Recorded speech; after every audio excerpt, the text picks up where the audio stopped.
I wish I had a teacher like me when I was dating back in the day, when I had anxious attachment. And here are a couple of things that I wish I would have known or that I would have really understood and gotten.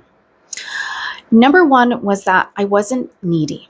I wasn't being too needy. I wasn't being too much.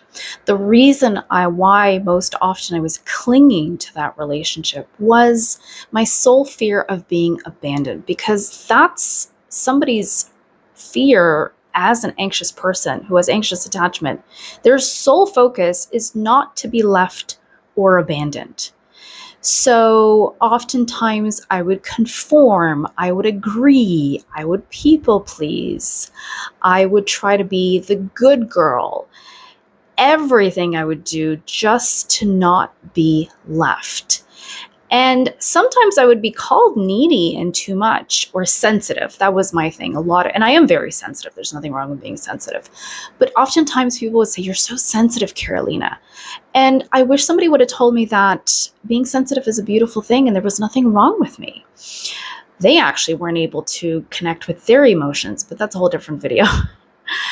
But I just wanted to feel loved. I wanted to feel heard. I wanted to feel seen. I wanted to feel connected. Connected. That's what we all long for. And that's what I wanted. And I really didn't need a lot. I was actually quite independent. I'm still quite independent. But I was called needy or too much or too sensitive. Well, because for them, any type of emotional connection was too much for them. But there was nothing wrong with me. I clung to the relationship because I just didn't want to be left. And also, I wish I would have worked on my self-love and self-compassion much quicker, much sooner in my life. Everything happens for a reason, all in due time. I'm certainly aware of that. But it would have saved me quite a lot of time and heartache, because I was often in relationships that when I look back on it, the relationship and the energy of the relationship, I was really carrying most of it. My personality, my energy, my connection, my investment was really carrying the relationship, and I should have broken things off much sooner. Which gets me to another point, is that oftentimes we are in relationships that are not very aligned to us, especially somebody with anxious attachment. Because my sole focus was not to be left or abandoned, I really ignored or didn't see the red flags. But as soon as I started working on myself and working on my inner child and working on self-love and self-compassion, which is the key to really healing that anxious attachment, I realized that that partner of mine wasn't the right fit for me, wasn't really aligned. They were a great person. They were a good person. I wish them love and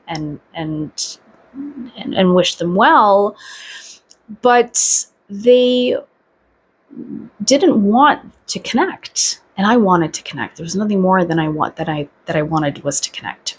So I wish I had a teacher back in the day to really, really coach me through this. And that's literally the reason why I do what I do now, is I've experienced this. I used to be very anxious.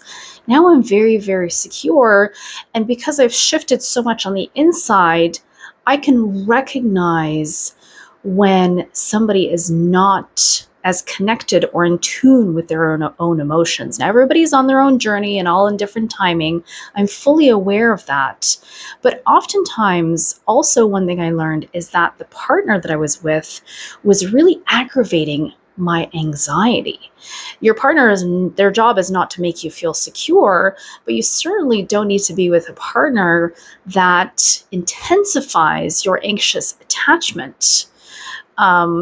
Somebody with an anxious attachment really needs to understand how they feel and what they go through, and how the emotions are quite intense for us. So all of these things, I wish I would have had a guide to really let me know that everything that I was doing was perfectly okay and that I wasn't doing anything wrong. And now I've learned the only person that's not going to abandon me but didn't know where to is start, me. angel cards are one of the gentlest tools